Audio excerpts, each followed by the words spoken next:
நீங்கள் நிறைய விஷயத்துக்கு ஆசைப்படலாம், ஆனால் நீங்கள் ஆசைப்பட்ட விஷயத்துக்கெல்லாம் நீங்கள் டிசர்வ்டு பர்சனா? இந்த கேள்வி தான் எனக்குள்ளே வந்துச்சு. தென் ஐ ரியலைஸ் நான் ஆசைப்பட்ட விஷயத்துக்கு நானும் டிசர்வ்ட் ஆகலை.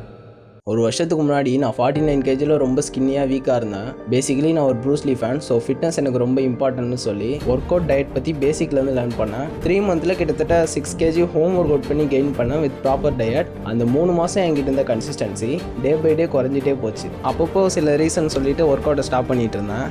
ஃபைனலாக பப்ளிக் எக்ஸாம் இருந்துச்சு. இதையும் ஒரு ரீசனாக சொல்லிவிட்டு ஒர்க் அவுட்டை கம்ப்ளீட்டாக ஸ்டாப் பண்ணிட்டேன். And also I am a sports person.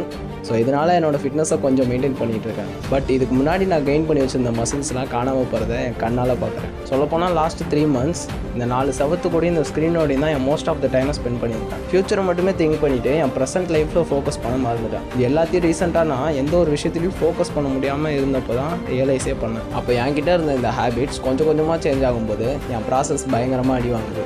So S, ஸ்க்ராட்ச்லேருந்து start பண்ண போகிறேன். I want to make a comeback to overcome this downfall. So என்னோடய கோலை அச்சீவ் பண்ணுறதுக்கு என் ப்ராசஸில் நான் ஃபோக்கஸ் பண்ணணும். இந்த ப்ராசஸில் டிசிப்ளினை ஒரு ஃபியூலாக யூஸ் பண்ணி என் கோலை ரீச் பண்ண போகிறேன். டிசிப்ளின்னா என்ன? ஒரு சில விஷயத்தை நீங்கள் பண்ணால் தான் உங்கள் லைஃப்பை பெட்டர் ஆக்க முடியும்னா அதை நீங்கள் பண்ணி தான் ஆகணும். ஸோ இந்த டிசிப்ளின், ஹேபிட் பில்டுன்னு பிரேக் பண்ணுறது இதெல்லாம் நான் எங்கேருந்து லேர்ன் பண்ணேன்னா இந்த புக்கில் இருந்து தான். ஸ்கூல் டைமில் இருந்து எனக்கு புக்குனா அலர்ஜி. அப்புறம் எப்படி இந்த புக்கை நான் கம்ப்ளீட் பண்ணேன்னா, ஒரு வருஷத்துக்கு முன்னாடி யூடியூப்பில் ஏதோ ஒரு வீடியோ பார்த்துட்டு இருக்கும்போது டோபமைன் டீடாக்ஸ் அப்படின்னு ஒரு வீடியோ என் சஜஷனில் வந்துச்சு.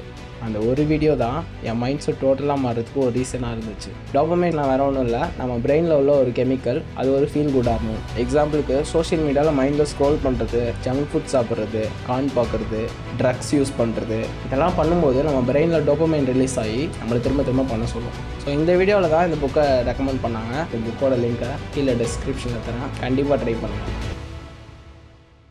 ஸோ இந்த டைம் நான் என்ன பண்ண போகிறேன்னு ஸ்ட்ராங்காக டிசைட் பண்ணிட்டேன். நான் என் கம்பேக் பிளானை 4 சிம்பிள் ஏரியாஸில் பில்ட் பண்ணியிருக்கேன். First one work out. Work out எனக்கு ஒரு ரீசெட் பட்டன் மாதிரி. நான் ஒர்க் அவுட் பண்ணுறப்போலாம் என் மைண்டு ரெஃப்ரெஷ் ஆகிடும். நான் ஒர்க் அவுட்டை ஃபர்ஸ்ட்டாக சூஸ் பண்ணதுக்கான ரீசன், நான் எப்போ ஒர்க் அவுட்டை விட்டனோ அப்போயே என் ப்ராசஸ் அடி வாங்க ஆரம்பிச்சிருச்சு. Second one diet. என்ன தான் நான் ஒர்க் அவுட் பண்ணாலும் என் மைண்டுக்கும் பாடிக்கும் எனர்ஜி டயட்டால் மட்டும்தான் தர முடியும். ஸோ நான் டயட்டை முக்கியமாக ஃபாலோ பண்ணணும். Third one focus. ரீசெண்டாக நான் எந்த ஒரு விஷயத்துலையும் ஃபோக்கஸ் பண்ண முடியாததுக்கு ஃபர்ஸ்ட் ரீசன் மல்டி டாஸ்கிங் பண்ணிட்டு இருந்தேன். ஸோ இந்த வாட்டி 1 task at a time with full focus, priority fix பண்ணி 1 by 1 கம்ப்ளீட் பண்ண போகிறேன். Fourth one repeat daily. நான் இப்போ சொன்ன இந்த 3 விஷயத்தை ரெகுலராக ரிப்பீட் பண்ணணும். ரிசல்ட் வருதோ இல்லையோ ரிப்பீட் பண்ணணும். உங்கள் கோல் எதுவாக இருந்தாலும் சரி, அதுக்காக இப்போவே எஃபோர்ட்ஸ் போட ஸ்டார்ட் பண்ணுங்கள். பர்ஃபெக்டாக இருக்கணும்னு அவசியம் இல்லை, ப்ரொகாஸ்டினேட் பண்ணாமல் இருந்தாலே போதும். Just start now. See you at the top floor.